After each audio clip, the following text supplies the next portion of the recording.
right, everyone, we're going to go ahead and get started. I want to welcome you all to the Family and Consumer Science Program Development Committee's 7th Annual Summer Session. So on behalf of Shakedra Miller and Lori Weldner and Jan McMahon, we're all a part of the FACTS team at the K-State Extension Office here in Wyandotte County. And we're really excited today to bring to you all this wonderful speaker and community advocate and activist, and just has a heart of all hearts.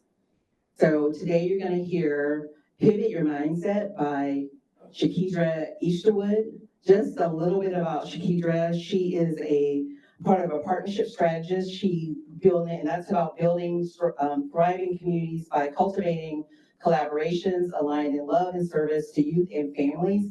She's very passionate about that and has a tremendous resume, so she may share some of that as we speak. She served on a lot of boards and a lot of strategic activities.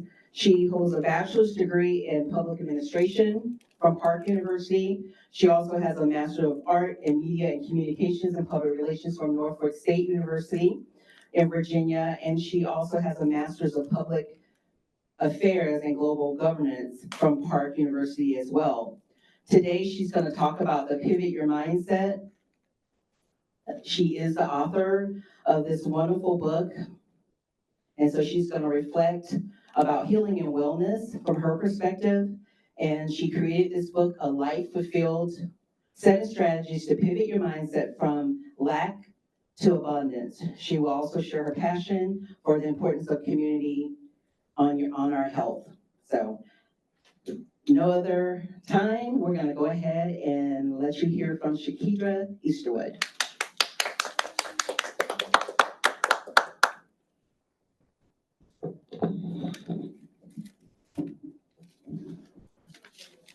Can you hear me okay out there? Maybe a little closer. Okay. I don't want to hold it the whole time. I'll try to use my outside voice. I really do have I'm soft-spoken until maybe I'm a little pushed to the edge, and so I'm good today. Thank you so much, Shakedra, for that wonderful introduction, and then thank you all for joining here in person, and then those that are virtually present for this engagement. It really is heartwarming to know that people really want to hear what I have to say or my experiences in the world. And so, yeah, I hold that with deep gratitude. So Resilience to Brilliance, as Shakedra mentioned, I am founder of Resilience to Brilliance. It recently, I launched that a few years ago with the belief that we are meant to live a life that is fulfilled. We should overcome our circumstances. We, by nature, are resilient, but then the mindset is the hope is to overcome and live in our abundance and tapping into our inner brilliance. Also, as Shakedra stated, I lived in Virginia Beach for a while, but I was born and raised right here in Kansas City, Kansas. I received my immunizations right here in this area.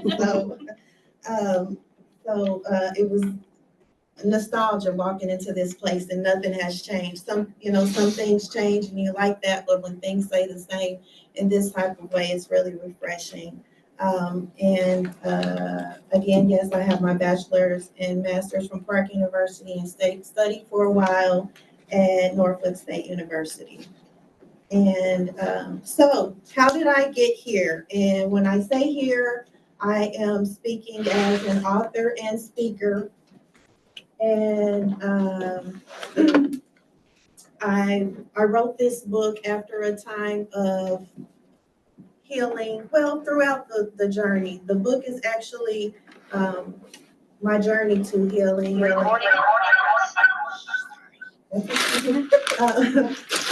was a collaboration of journal entries that I noted, knowing that I needed to maintain certain practices to maintain my personal, my mental, physical, and spiritual wellness. And so that's how it came to be.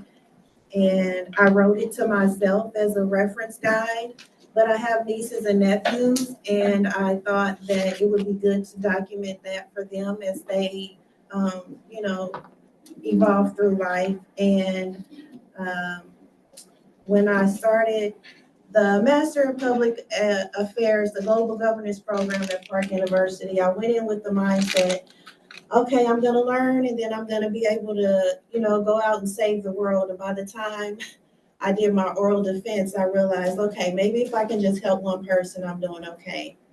And so you can go to the next slide.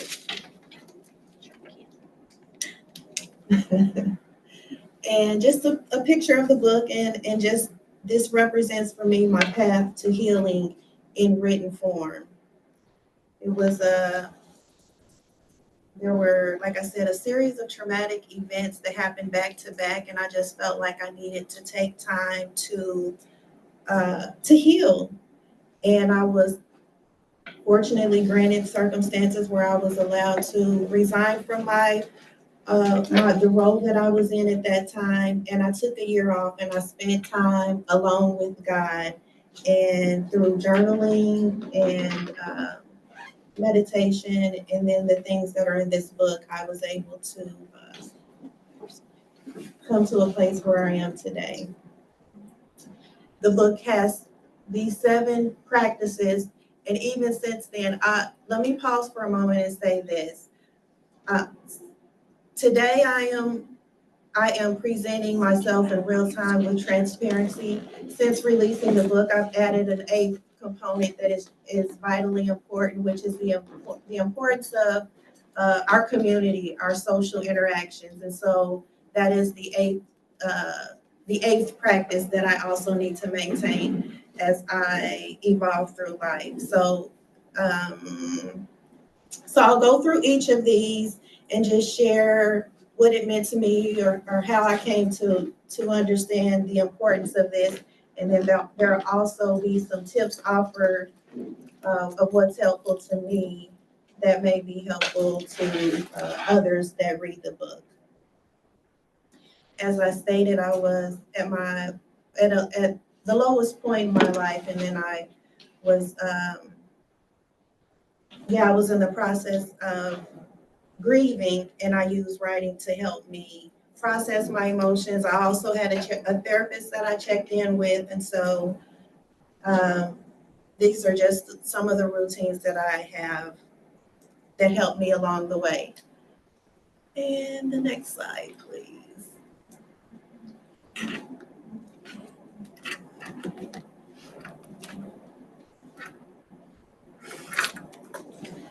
So just a disclaimer here, any information that I share is not intended to treat, diagnose. I am not a medical professional. I am simply sharing my personal healing journey and what worked for me. So anything that is shared here today is strictly for educational purposes only. Chapter 1, so very important. Being selective of what you put in your body. And what does this mean? For me, it meant paying attention to what I ate and the effect that it had on me. It meant having awareness of my emotions and the cravings attached to those. And I must say that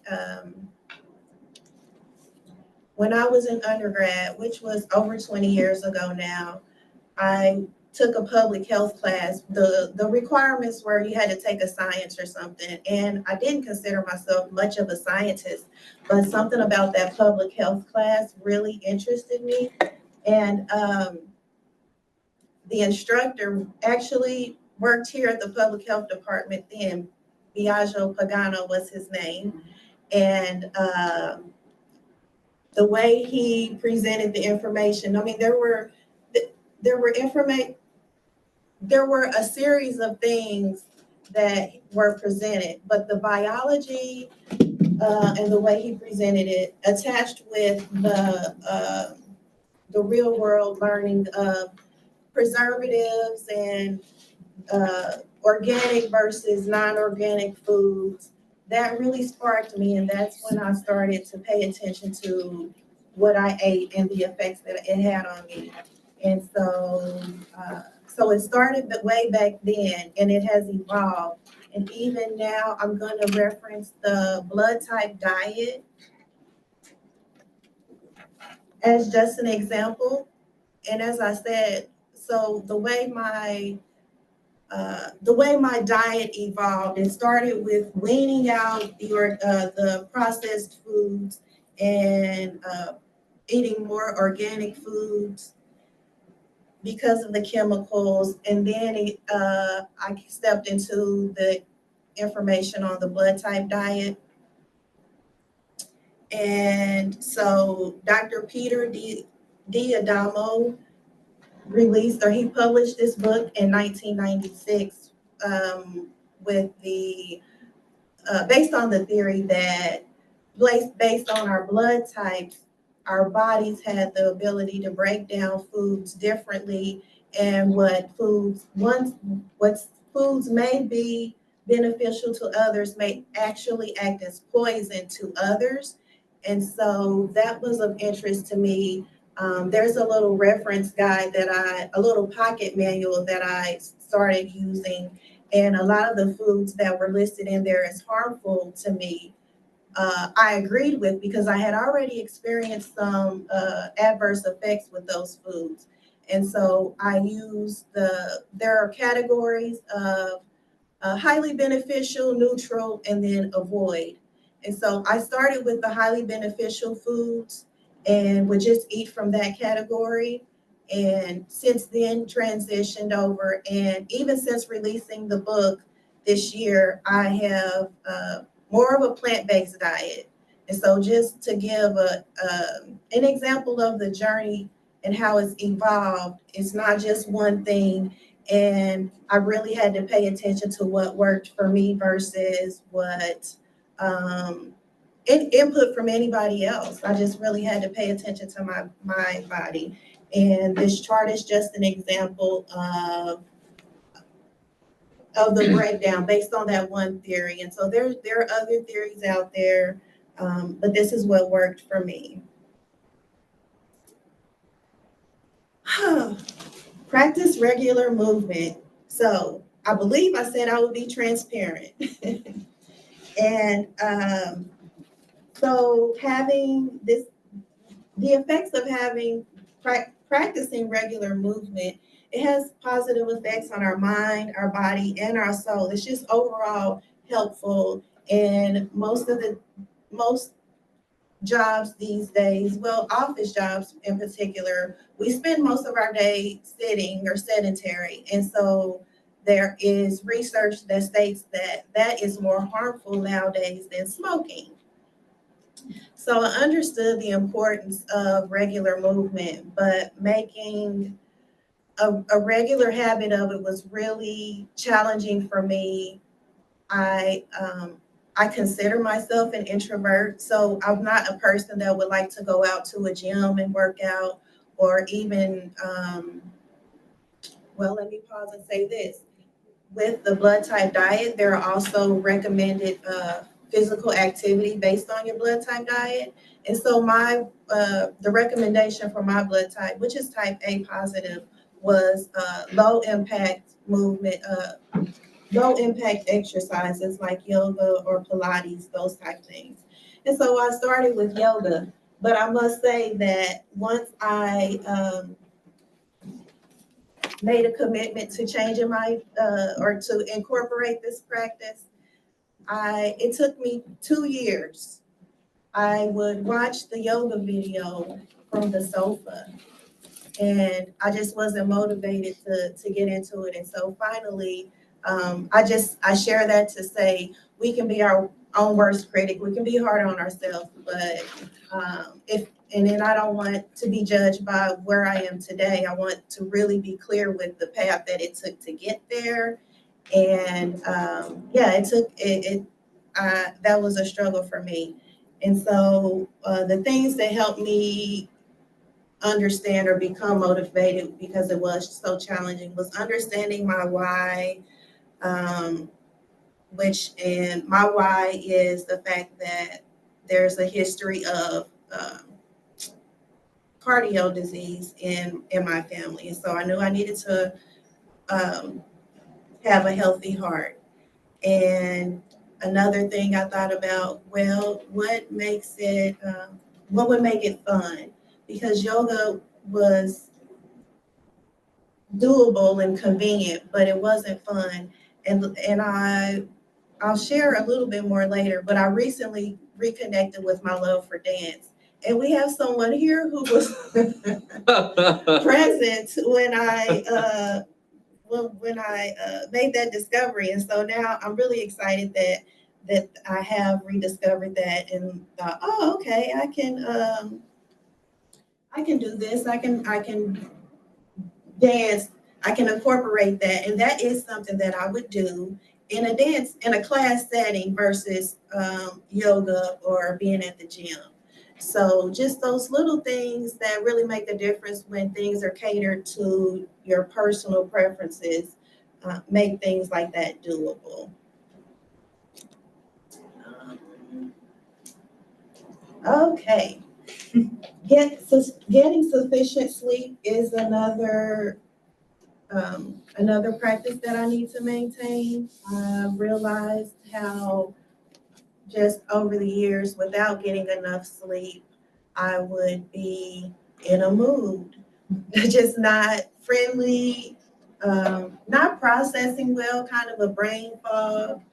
And but when I got better sleep, then I would see the difference. And so understanding that made I knew that I had to make it a regular practice. And the reason I may seem to be leaving things out is because I don't want to rehash the book for you. I want to tell it in real time. And so where I am right now with my sleep schedule is well, summer is different than winter. And so I'm not doing well with a regular routine. And when I say that, I'm comparing it to winter where I'm able to be in bed at a decent hour. And I really do like to wake up early and have quiet time before my day gets started. But when it gets dark so late and then the sun comes up so early, it just really did something to my brain to where I'm just now processing, oh, it's the difference in daylight. So I'm having to make those adjustments. But I also realized that I have more energy, maybe because I am getting more sunlight, and so I don't need as much sleep in the summer. Um, so yeah, that's my observations thus far. I'm just living this all out in real time. And since I launched the book in March, and I realized that it felt like that was an exposure to the world. I was able to have these practices behind closed doors, and if I fell off on something, then it was no big deal. But I feel like the world is watching now, and and I'm okay with that. I just want to be transparent with everything, the good and the bad. So I do have some tips here for starting a sleep routine, and I would add to that the take in consideration the seasons. So maybe having a sleep schedule for each season throughout the year.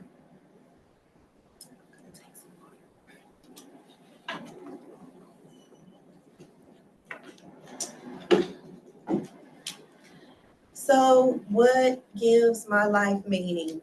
That was another thing that I wanted to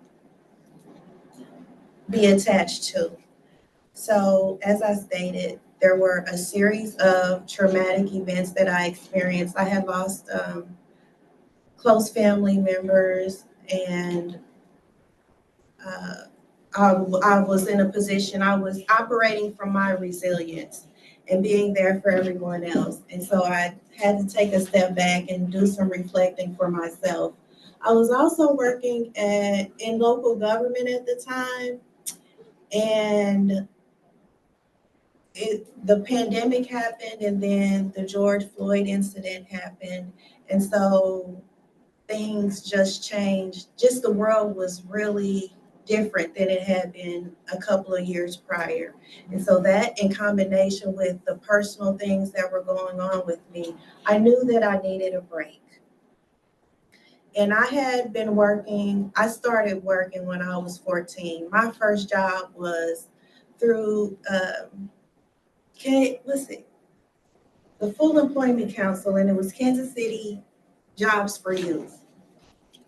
That was my first job. I worked at the Treasury Department for the city of Kansas City. But I had not stopped working since then. So it had been nonstop working for 30 years. And through that, I got my education, I got my undergrad, and then I took a break, and then I got a master's, and I took a break, and then I got another master's. And so needless to say, like, I was just on go mode, full speed ahead. And I really needed to just stop and take time to say, what is the purpose? Like, what am I here for? And I realized, as I reflected, I realized that most of my work was connected with service to others, and being helpful. But more than anything, is standing for what I believe to be right. So when I witnessed an injustice, that was really important to me. So asking myself these questions is what helped me. And when I asked what brings me joy, it was really being in service and helping others.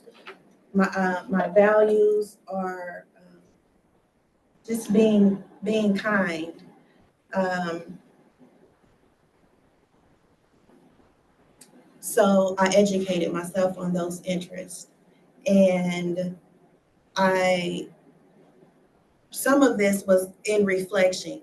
In reflection, as Shakita stated in the introduction, I served on a lot of boards and committees.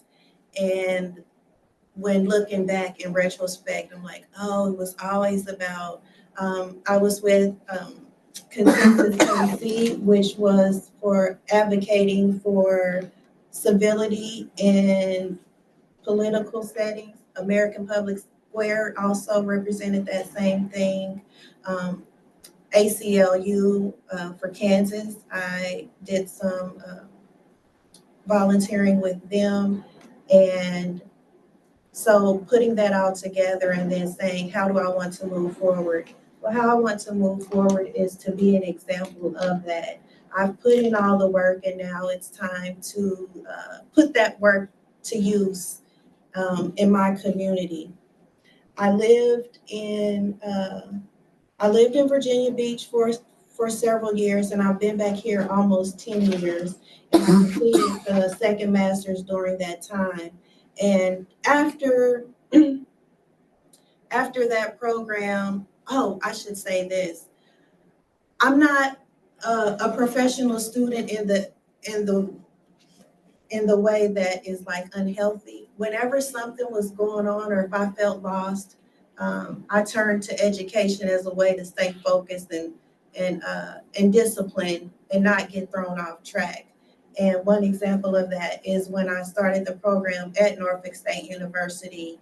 I had moved there from Kansas City, and I couldn't find work right away. And I didn't want to get lost in I didn't want to get lost and just, get thrown off. And so I needed something to say, I'm still making progress towards life. And so I enrolled in that program. And then I was able to find employment shortly after that. But I said all that to say, wait, I lost my train of thought. being back here, after I completed the second program, I knew that community was important. Being back here in Wyandotte County, when I graduated high school, I always knew that I wanted to make a difference here in Wyandotte County. And so I took a roundabout way of getting all of this experience, but now being back here, this is my commitment. And so I did work across the state of Missouri with community engagements. And I was learning all of these cool things that I thought would be so good if we could incorporate those here. And so I stepped down from that position, and then here I am today being able to present this work and participate in a lot of things that are coming up to contribute to a thriving community, which is what we deserve here in Wyandotte County. So that was how I discovered my purpose and what led me here to where I am today. The next topic is expressing creativity. I found this to be very important during my healing process. And we have artists in my family who are naturally gifted with that, not me. The extent of my creativity when it comes to something that is obvious would be fashion. My grandmother was a seamstress, and so early on, I would be able to let her know, Grandma, I want this. I want it to look like this at the top and this at the bottom and this type of sleeve. And so I can do that type of creative expression. And in addition to that, writing is a form of creativity for me. And as I stated, dance. I have reconnected with my love of dance. So maybe you'll see me cut a rug one day. But so here are some of the benefits that I would encourage that I know that helps me. Benefits of expressing our creativity. It really helps you be authentic to who you are. I have a niece I was able to spend time with over the weekend. She's in Wichita, and so for her to come, I hadn't seen her in a couple of years. And I think she was maybe 12 or 13 the last time I saw her, and now she's 15. And so that's like, kind of in dog years when when it's the teens, when they go from that tween to teen, the way their personality blossoms is like, oh, okay. So to see her though and be able to, she expresses her creativity, and so I value that, her individualism and seeing her come into her own. Be just Your creativity is aligned with authenticity. It also helped me process my emotions, especially the writing portion of it. There's just something about the motion of the pen. I'm old school. I'll still write it out, and just processing those thoughts out. There's something called a stream of consciousness writing that I would do, where you just write out whatever thoughts come to mind, and you do that to I think it's like 5 minutes or until you fill up a couple of pages, however it's framed. But when you walk away from it, you actually have a clear mind. And so that's something that's helpful for me. But creativity can be anything. I am not above breaking out the crayons in a coloring book just to see putting some color together. So that was very helpful. And then I did want to share just a little bit more about the Hawaiian dance class, because that was just something that was really fun for me. I attended a Asian Culture Heritage Festival a couple of months ago. And I had another engagement that day, but I thought that I would just stop in and then go to this other thing. I didn't make it. I stayed at that festival the entire time, and experienced the culture of it. There were performances that were great, the food was great, but they also had these dance classes inside. Oh, there was art, of course, and it was at the Joby Art Center, so there was art there. It was just filled with creatives, in every form. But that the Hulu dance class was really uh, fun, but experiencing that other culture and seeing the way they expressed themselves was it was just really fulfilling.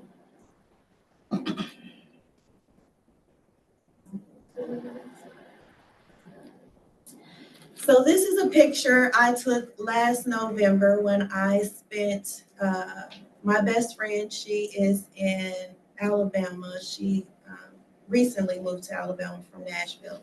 But we spent her birthday with a group of 10 of her good close friends in Gatlinburg, Tennessee. And I woke up one morning and stepped out on the deck, and this is the picture that I took. And just looking at it, I feel like I'm right back there. So I coined myself a walking contradiction because sometimes may behave as a 73-year-old, and then other times it can be on the lower end. Maybe I 5-year-old self can surface 12, But one of my regular practices is waking up every morning. I make lemon ginger honey tea, and I sat on my balcony at home. And it was no different. It was much different to do this in Gatlinburg. But I got up and sat out on the balcony just to have my quiet time in the morning. And so this was the view last November. So spending time in nature and what it does for me, it allows me to witness life happening without feeling the need to participate as I don't know, me, women, we kind of feel like we have to be all on the go. And I'm not excluding men, I'm just speaking because I am female. That we tend to be on the go and we put ourselves on the back burner. And so for me, being in nature was allowing things I could witness life happening around me and not feel the pressure to like, oh, let me help the bird get food. No, they don't need help with that. They've got that. And then also to understand that they don't worry. They are able to get what they get. Nature provides for them, and the animals are able to get what they need. So they have their needs supplied without the worry. And so that was another thing. Recently, I have been fascinated with with trees and the benefits of trees. They give off these chemicals that are like endorphins to humans. I mean, maybe other animals too, but for humans. And so I haven't done it yet, but I plan to hug a tree one day. um, so a story I shared in the book was when I first fell in love with nature, which was, oh, it's been about 10, 15 years, I don't know. We, a group of us went to Boone, North Carolina for we were celebrating birthdays of a couple of people in the group. And we went zip lining over the mountains. And another uh, friend planned this excursion, and she didn't drop the bomb on us until we were in the car. So I know that was well played by her, because I'm sure if she said it at home, at the house, we might not have made it. But it was like, either you're going to go through with it or you're going to just sit there and while everybody else took part in it. But that was the most fulfilling experience I've had thus far. There was one of the obstacles it was 300 feet above ground, and there was a rolling creek down below, so there was water, and then there were trees. And I can't remember how long the line was from one side to the other, but it was enough to take it all in and really enjoy it. Tino, can you please come to the front desk? Tino, to the front desk, please. That's real life happening. So I don't remember how long it was, but it just was enough for me to feel free. I felt like I was flying, but I was safe because I was harnessed in. And then once I got to the other end of it, I was hooked on it. And then we had so many more obstacle courses to do after that. And I crossed a drawbridge that is not my thing at all. It was one of those rope bridges with the wood planks on it. There is no way I would have ever, even thinking of that now, I'm like, wow, I did that. But I couldn't even be caught up in any fear of it because it was so much more than that. It was just really a great experience. And so that's what I'll share about that. Nature is healing. It's healing. It's the natural healing. I'll say that. I am talking too much. Be mindful of how you spend your time. I say that time is our most valuable commodity, and relationships are our most valuable currency. Just making sure that you are spending time, or I had to make sure I spent time with people who contributed to my growth, and distance myself from people who took away from it. And I never made a lot of money in any position that I've had. I didn't have dependents, and I was single for a majority of my professional career. So that was reflected uh, in my compensation. And so I had to flip my focus on what was important to me. And so my time is what was important to me. And those that I knew, the relationships that I had are what made a difference for me. And what I'm learning to do now is moving at a pace of what is realistic. Mark Nepo is a poet, a writer, and he has a write-up on moving at a pace of what is real. And so that's something I'm incorporating now. It's not necessarily living on someone else's time schedule, but moving at a pace that works for me so that I'm not getting stressed out and putting pressure on myself, and thus maintaining my heart health. And yeah, I know that as I'm making this transition, there are probably people that are a bit frustrated as I move at my pace versus being so rigid in the just moving fast. I'm slowing down. The last thing is building my personal community. None of those other things would have really mattered as much without me having a support system. And I discovered my support system right out of coming right into my healing, out of my healing journey and back into the real world. I mentioned that I was able to take off a year to just have my time alone to grieve and get through and get to a better headspace. And then I went into a role doing work across the state of Missouri. And that was with Missouri Coalition for Children. And it's a small organization, and it's headquartered in Jeff City. I worked remote most days, but we had those times, we had those engagements. And so whenever we were together, and even the remote part of it, the support that they offered me was my first experience with working in an environment where I felt, support and patience and grace. Um,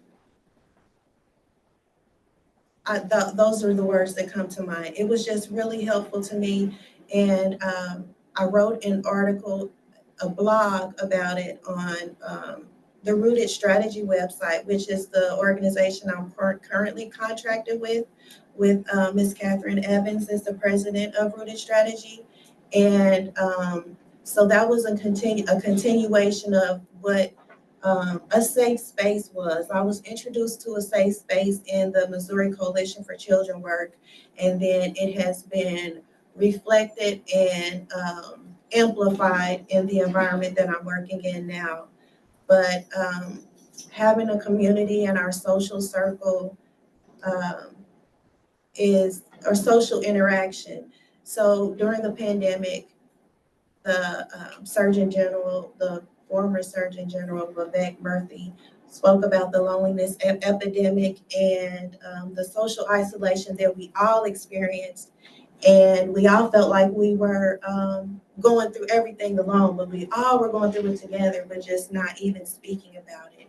And so when I did my healing in isolation and came back into the real world where I was having to really talk to people, it felt so weird, but I didn't know what awkward I would say. It felt awkward and I didn't know how to express it, but I had people around me who understood without me even having to vocalize it. And so we all deserve to have people in our lives who provide that type of support. And that is a part of my commitment to being back here in Wyandotte County. It's just creating those safe spaces and having those hard conversations where we need to say, oh, I went through this, or I survived this, and I'm here now. Just providing a place for people to experience the support of what a safe space is. I share the website, the link on there if for anyone who's interested in reading the blog. It goes into great detail, but here are some of the benefits of just having a strong circle is having people who care about us and support us through difficult times. It provides us comfort and practical help when we're struggling. Communities help us understand where we fit in the world and who we are. They help us celebrate and amplify positive experiences, and they can help us stay committed to our goals and values. I said a lot. I am tired of hearing my voice. I want to thank you all again for joining here in person. I do. Are we able to play that? I can't because it's a PDF. Oh, You said just the PDF. Okay. Well, basically, this video is just saying, like, after everything that was shared today, laughter is the best medicine. This is Dick Gregory, and he says that when we laugh, there are certain nerves that are pinched, and they release an oil that is like dopamine to our brain. And when we frown, there are muscles and nerves that are pinched that release a gas into our system, and that leads to cell destruction. And so the point that he was making is that laughter is the best medicine. So laugh, smile, and find your people. That's what I encourage. And again, thank you all for joining me today and listening to me talk about me.